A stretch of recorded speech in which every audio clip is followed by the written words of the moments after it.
Welcome to Women Igniting Change, the place to be for women leaders and decision makers who are passionate about changing the world and determined to act. I'm your host, Robin Jorgensen, former corporate executive, global speaker, and founder and CEO of Women Igniting Change. Let's dive in.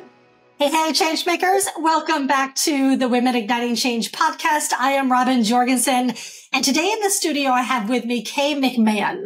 She has been called golf's most important person. She's in the LPGA Hall of Fame. She's played in 3 U.S. Women's Opens and is one of LPGA's top 50 best teachers. And she is on a mission to simplify how golf is taught and to get more women on the golf course. Kay, welcome to the show. Well, Robin, thank you very much for having me. It's a pleasure to be here today. I'm so thrilled to dive into this conversation. So your journey in golf is amazing. What first drew you to the game, and how did you find your passion in teaching it? Well, I can say that growing up as a child, that my parents wanted us to play everything. It was just, we had a neighborhood full of kids. We played everything, from football to dolls. If I played dolls and my brother played dolls, if he played football, I played football. And my dad, when we were probably 5 or 6 years old, built a little 3-hole golf course around the yard with little flower pots and flags and cut down the greens. And then I always say we were entrepreneurs at an early age because it was a dime to play 9 holes and a penny for the club and balls. But the biggest thing was that at the garage, we sold lemonade, of course. And, but Mom made the lemonade and we kept the money. So it was really pretty good. So we played golf. It was a good start, I have to say. So you talked about, and we had this conversation a couple of weeks ago, you talked about living out of your Volkswagen van at one point early in your career. And for those that are listening, holding on to that dream and that passion and moving through any obstacle to make it real sometimes is tough. So what kept you going toward holding on to that dream when you're literally living out of your van? Well, I could say stupidity or perseverance. It really wasn't stupidity though. So it was, you talk about the progression of golf, and I actually didn't like golf as I was kind of growing up later on as a young teenage girl. But then after college, I started playing golf a little bit, and then I got better really fast. And I actually won 2 state publics in Minnesota publics amateurs. And I said to myself, boy, I can pursue my dream of being famous and being a great golfer, et cetera. So I bought a Volkswagen van after college, and my poor mother stood there and just went, we paid for this college education and you're going up to California to live in a Volkswagen van. And so off I went, because at that time, when you're your early 20s, you think you know everything and there's no fear. But it became, there was very few places for us to play as amateurs. And so I did turn professional, but living in a Volkswagen van, you become like a pioneer almost. I did, I always stayed in safe places, like overnight, like I stayed in Denny's parking lots. So that there was always somebody around so that I was relatively safe. And there were times I did stay with friends and, did that, but it was really pursuing the dream of wanting to be really good and getting on the LPGA Tour. That's where I wanted to be. And so you just kind of kept going. But there were some pretty cold nights, and sometimes I'd get up, and sometimes one of the best places I stayed in was the churches were open at the time. But so at 4 or 5 o'clock in the morning, I'd go sit in church because it was a little bit warmer. Not that anybody was there. It was adventuresome. I'll put it that way. It sounds very adventuresome. So what has been your biggest influence or motivator throughout your journey in golf? I think, the reason I wanted to, I knew I was a good athlete and I was pursuing that dream, and I did have my college education in physical education and health. But I went on pursuing the dream because I had this backwards. I really wanted to be a great player on the LPGA Tour so that therefore then I'd have a bigger name, so I'd be a great teacher. And after I tried 9 times at the LPGA qualifying school and missed by a shot 3 times, you kind of get a little depressed, but you keep going. And so then I actually did join the LPGA, and I got a good job in the golf industry working for Arnold Palmer a long time ago. But I kind of had it backwards. I mean, I knew I wanted to teach. And I really like teaching, and I was born to teach. And I think that that's what kept me going. My playing experience really has given me a lot of great background to be able to teach too, though, because, I've got some pretty good competitive players. So I would say I guess it was just that you're just pursuing the dream as long as you can. Lots of times, though, I was pretty broke, I have to admit. Lots of times. Yeah, I love that you just said you've always known that you were meant to be a teacher, because I think, we all have those innate talents and gifts. And I think especially as women, we tend to minimize what those are and instead do what society and culture tells us we should do instead of what we know we're meant to do, especially around affecting some type of change. So I love that you listen to that. And I so want to invite our listeners to do the same thing. Like, pay attention to what you know you are meant to do and go do that.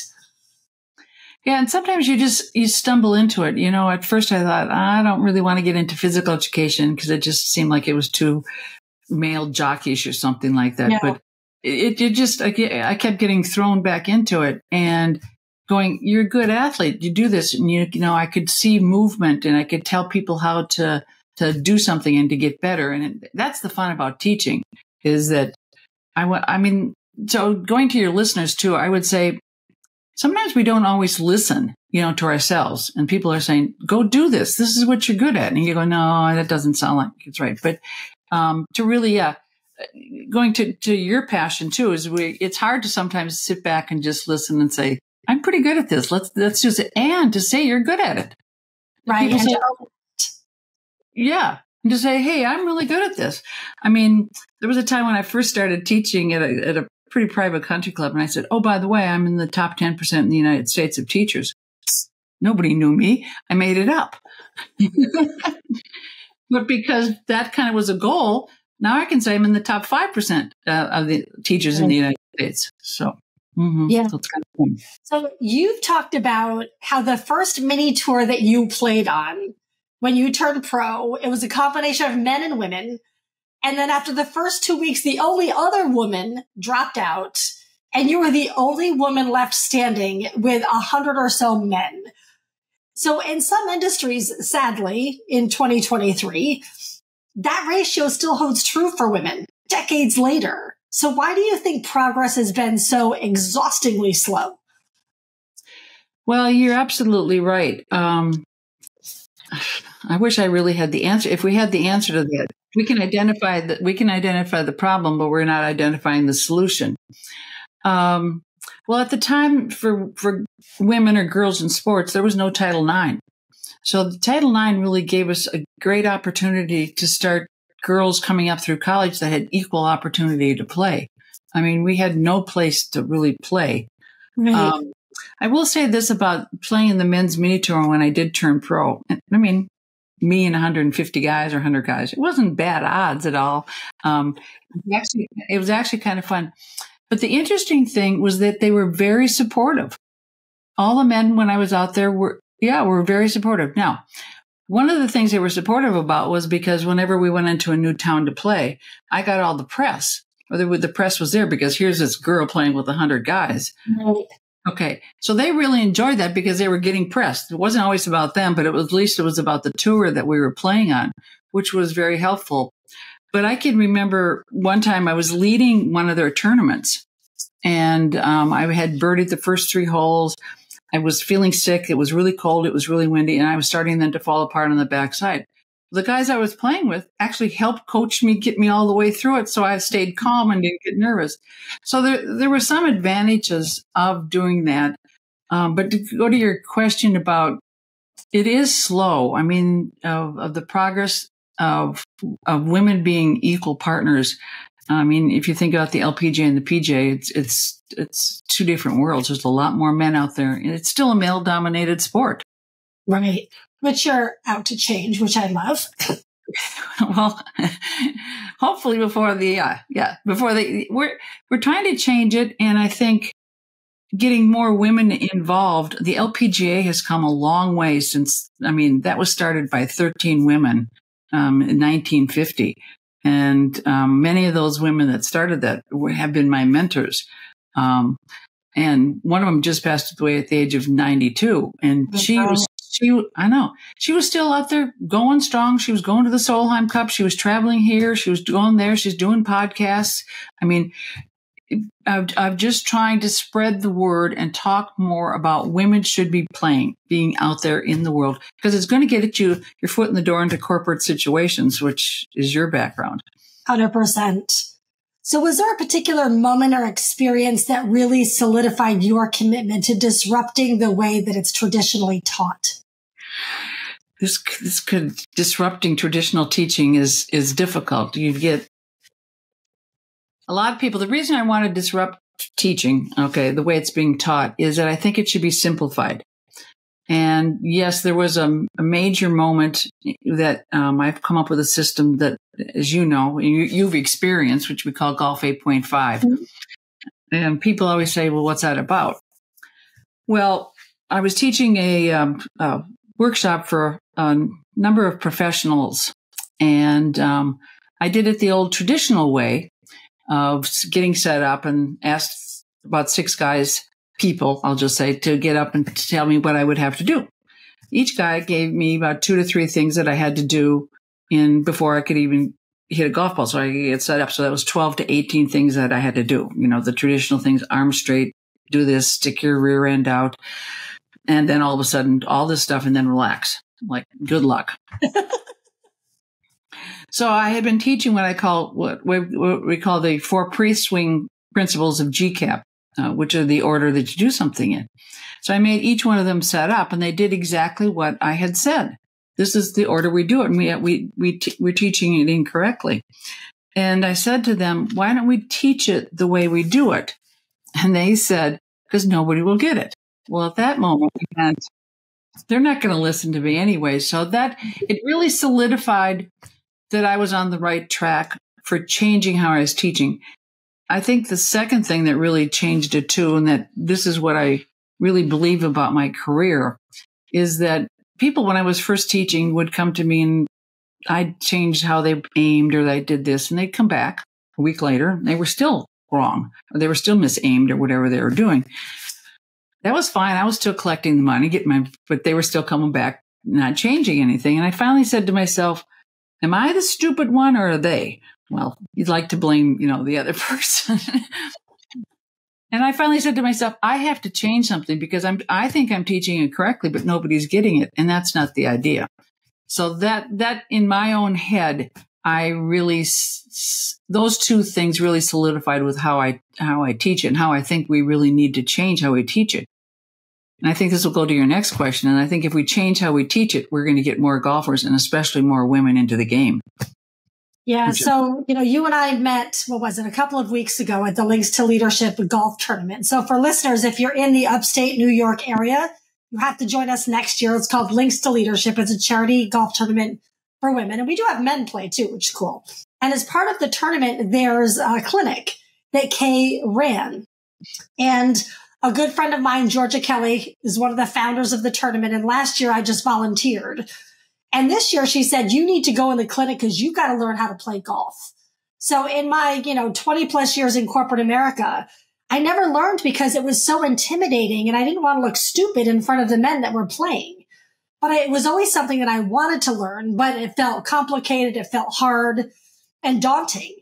So Georgia said to me, you need to go into the clinic. Kay's awesome. She's going to show you how to play.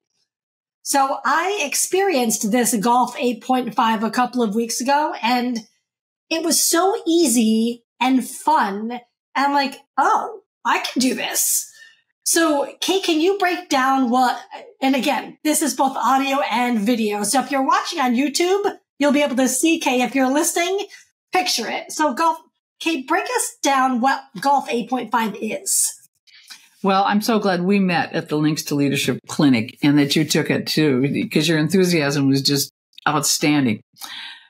Golf, the whole industry teaches you or professes that golf is hard. And I'm like, this isn't good. How are we going to get people into the game if we're saying this?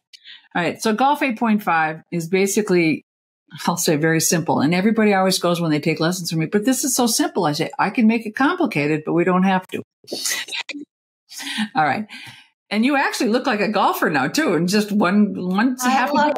That's awesome. All right. So golf 8.5 basically means there's only 4 things you do before the swing, and there's only 4.5 things you do in the swing. And people go, really? I go, yep, that's all it is. And the 4 things you do before the swing there has to be in the correct order. So my analogy always is typically posture is taught. Well, at the age of 1, you learned how to stand up. Nobody told you how to do it. We pretty soon, after we've fallen over 750 times, we stood up. Right. The next time you were taught posture was your mother at about the age of 13 told you to stand up taller. And then you meet your golf pro. He's now going to teach you posture. It doesn't work. So what we have figured out is that we call it GCAP. If you do something in the right order, if you first grip the club with the club up in the air, that's how the golf professionals do it. They don't put their hands on the club with the club on the ground because you don't look like a golf pro. I mean, you pick it up in the air. You step in and you set the club down as it's designed, which is a big deal. And then you set your feet. You will automatically be put in a perfect posture position by just changing the order or something. And you experienced it. We had, 36 women out there and one guy. And in a matter of 5 minutes, everybody looked like they'd been playing for years, even though you were all novices. Right. And they all did.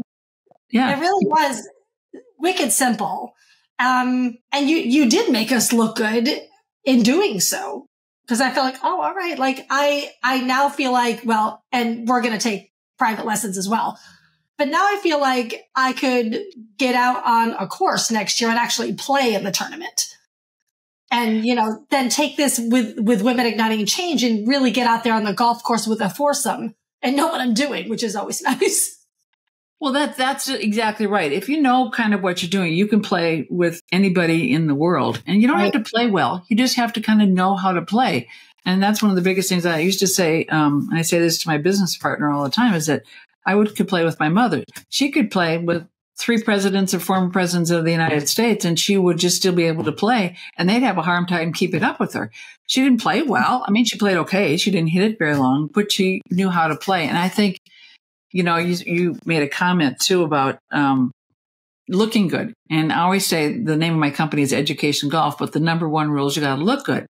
So it's like, sometimes when you walk into that boardroom, you might be not knowing what you're doing, but you better walk in like you know what you're doing. Right. Like you own it. Yep. And I say that too. So you walk in the golf course, you got to look like you own it, because I'm going to say this about women. We all of a sudden get to this. You might be strong in the boardroom or in corporate America or globally corporate, but all of a sudden they get on the golf course and they get meek again. And it's like, don't do that. I don't care that you can't hit it from here to, that tree. But if you kind of walk and, I'm going to tee off first, I'm going to get up there and you're going to be a whole lot better. So you're absolutely right. Mm-hmm. So the women that you've taught this system, how has that impacted their perception of the game? Well, like you just said, I feel like we only took a couple hours with me. I feel like I could go play. I mean, that's a pretty big deal, you feel like you can play. It may not be the best that you can play, but you can get better at any skill that you have. So I think that's impacted, it impacted everybody, because golf is traditionally too complicated. They get too mixed up in all this stuff that's going on in your head. And the golf swing is really simple. The game might be difficult to play. You got to know uphill, downhill lies. You got to weather. You got distractions like the people you're playing with sometimes. Mm-hmm.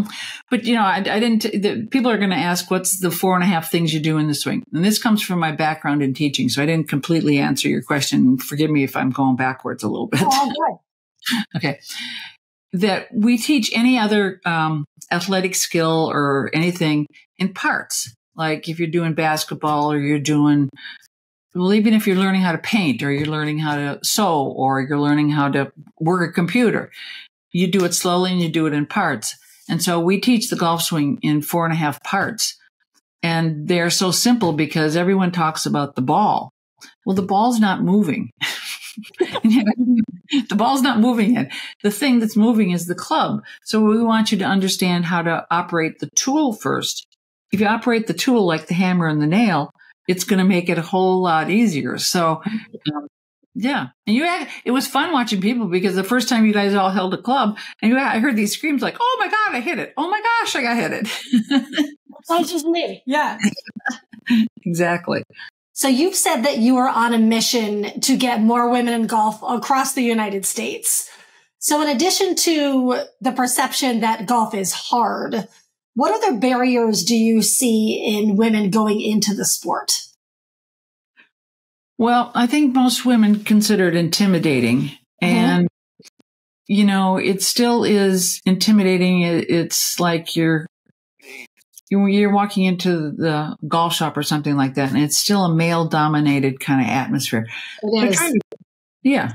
I mean, they're trying to change that, but it's a slow process. I do think, though, the other thing is, we can talk about golf course design. Well, first of all, we can talk about teaching.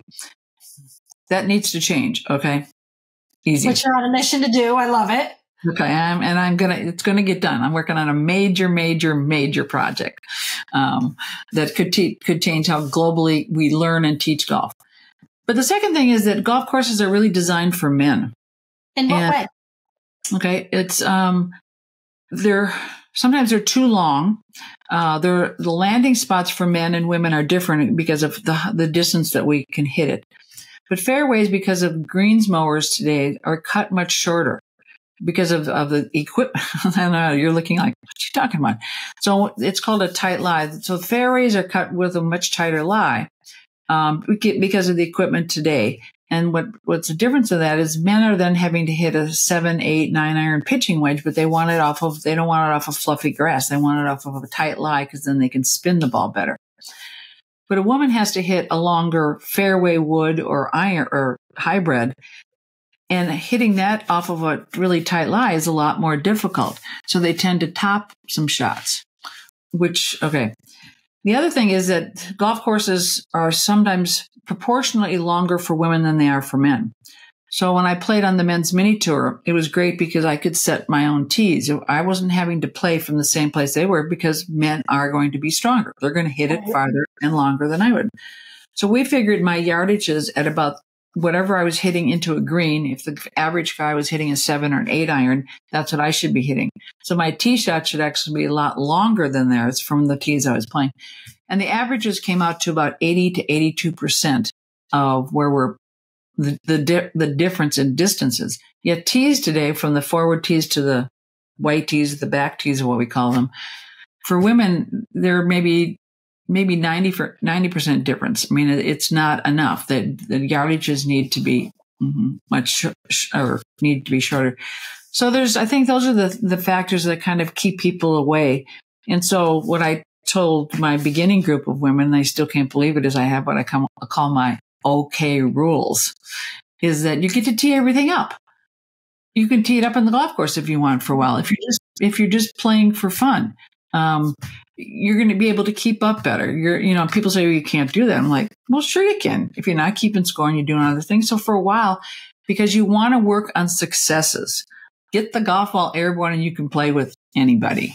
Yep. Yeah. So there's several factors. I mean, I think I'm part of an organization called Women in the Golf Industry. And again, we're trying to connect women who are architects, people that sell major equipment. I got a lady that I love. This is my fun one. She sells sand. I said, you sell sand? Yes.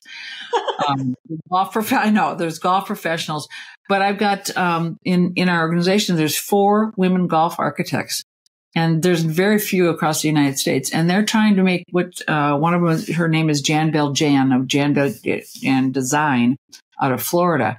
And she's calling her scoring tees. And so she's setting golf courses up to where you can score, women can score, or anybody can score from these forward tees.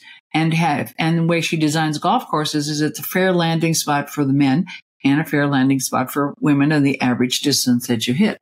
Nice. Mm-hmm. So how do you envision the future of golf with more women participating? And what changes do you hope to see in the coming years? Well, if we can get more women participating, some of these changes of how golf course designs, country clubs are really set up, getting more women in leadership positions to change things to include that. I think one of the biggest things I'd like to see is junior girls golf. Is that I have a lot of girls that are pretty talented. You saw one of them, Marie Glavin. Yeah. That's 13, and I've had her since she's 4.5. But she's now just in 8th grade. And these girls have to go on and they get to high school and they have to play on the boys' team. There are not enough girls' teams, or there's not enough girls playing to have a team. Right. So as women, I think we really need to encourage high schools and girls to start playing earlier. And it doesn't matter how you play, but just start playing. And I think that that's one thing that we could really do to really have a stronger feeder system. You know, not every girl's going to get on the LPGA Tour, but every girl doesn't have to be left at the office as they get into corporate America. Right. Yeah. I love that, starting them early, because again, then when you get into, your career, you can just get out on the golf course and you're not missing out on those relationships and the conversations and all of the things that women right now are missing out on because they don't play golf. You're absolutely right. I mean, I was offered one of my first jobs with IBM because of two things. I was a woman and I could play golf. Okay. And that makes a big difference. People think the deals are made on the golf course too. No, what you're doing is you're developing those relationships. Right. You're out there doing something with somebody else. And I think that that's a big deal. I mean, that you really are doing that. I mean, and it's a family thing too. I mean, that's how I started playing. Every Sunday afternoon, we went and played with mom and dad, and it wasn't always pretty, but we played, and we got our cheeseburger at the end of it. The reward, I love it. The reward, so yeah. So, in your opinion, how can men in the golf community be better allies and supporters of getting more women involved in golf? That's a good question. I think as parents, so I go back to that, to have I get a lot of the girls that I get and I say, who plays golf? My dad. Well, let's get mom playing golf too. And I think, that's what happens with, let's say, a lot of women is I get the answer. They're now coming out of retirement. The kids are off in college. They're in their 20s and now they're starting to take up golf. Well, they probably needed to take it up as a family unit. And that's something that, they could actually do. I had my parents who encouraged us just to play everything. And I think that really helped. I also had some good men bosses that there was a few times we weren't treated equally, but sometimes we were. One of the first bosses I had, he hired me as an experiment in the golf shop, which wasn't, I almost, in the interview, I almost jumped across the desk and strangled him, but we became fast friends later and taught me some good lessons. So I think even in the Links to Leadership tournament that we just had, we had a lot of men that are playing and they're really supporting women because the charity was for what's called WORK, Women's Employment Resource Center, again, which creates opportunities for women to get out there and get their sea legs back. I'll put it that way. I wish I could get more men to listen to how we teach it simply. I have some men that I've trained that are on my staff or my master certified golf 8.5ers that are actually veterans, and they weren't teaching it this way. And once they listen to me, the one guy goes, now he goes to all his people and he goes, this is the way we're only going to teach golf now. This is it. And he truly believes it. And he'd been teaching for 40 some years. So by I think having some teachers listen a little bit better and open themselves up and say, I wonder why this works so well. I think that they could then become better teachers for women because we have a lot more men that are teachers out there. There's 28,000 PGA, LPGA. Mm-hmm. I think the other thing we could do too is really watch women's golf on TV. It's outstanding, or watch it in person. You can go to the Epson Tour now, which is a great place to really watch golf. And these women can play golf today. I mean, it's amazing when you see it. So I think those are. I love that. You mentioned to me when we went out to lunch last week, you mentioned to me that like the shirt that you're wearing now, and for our listeners, Kay has a branded shirt that says Golf 8.5, similar to me. We brand everything. But you said you walked into a conference with branded shirt on, Golf 8.5, and not one male in the room said, okay, what is that? Or tell me a little bit more about that. Which I just found baffling. So, to your point of like, even having them be a little bit more curious as to that there could be a different way to do it might be helpful. Well, you're right. It was a conference, a professional golf conference. I'll just leave it at that. And yeah, I have, like I said, I got Golf 8.5 on my shirt, on my visor, on my jacket, on my vest. I get, the only place I don't have it is, where. But anyway, and I was surprised over a 2.5 day conference that no one asked me what Golf 8.5 was. And it was like shocking. And these are some of the best minds in the golf industry. And that as a teacher, I think you need to be curious. If you don't know something, ask and find out more information about it. So I went to lunch the other day, a very, very nice restaurant down in Kingston. And the waiter goes, can I finally ask what Golf 8.5 is? I'm like, oh my God, we stood up, we gave him a hug. Because, and he really wanted to know. And that's what's interesting because of his curiosity to golf. So, yeah. Those types of things I think should change. Sometimes I think as a male teacher, their ego gets a little bit in the way. Yeah, there's a workshop that we teach called The Bigger Game. And one of the core principles of the bigger game is that it can't be business as usual. And sometimes we become so ingrained in the status quo and business as usual that we can't even see another way. Because the male teachers have done it this way for decades. It works in their opinion. So they don't even see Golf 8.5. They don't even see that there could be a different way to do it. Yeah. And that's, if I go back to how I had to change, when people weren't getting it as a teacher, I really had to say to myself, well, I need to change something then. I needed to change. Right. And I think you're right that people, they've been doing it this way for so long, they just think it's the right way. And it's like, you need to really, as a teacher, challenge yourself more to be better. What I used to do, and I do this with people that I'm training, we evaluate each other. I want to get better. I think I'm good now, but I want to get better. And they'll say, hey, why did you do it that way? And I'll go, I don't know. And that wasn't very good. So you can't let your own ego get in your way, I think is really a big thing because it's really about the other person. It's not about me.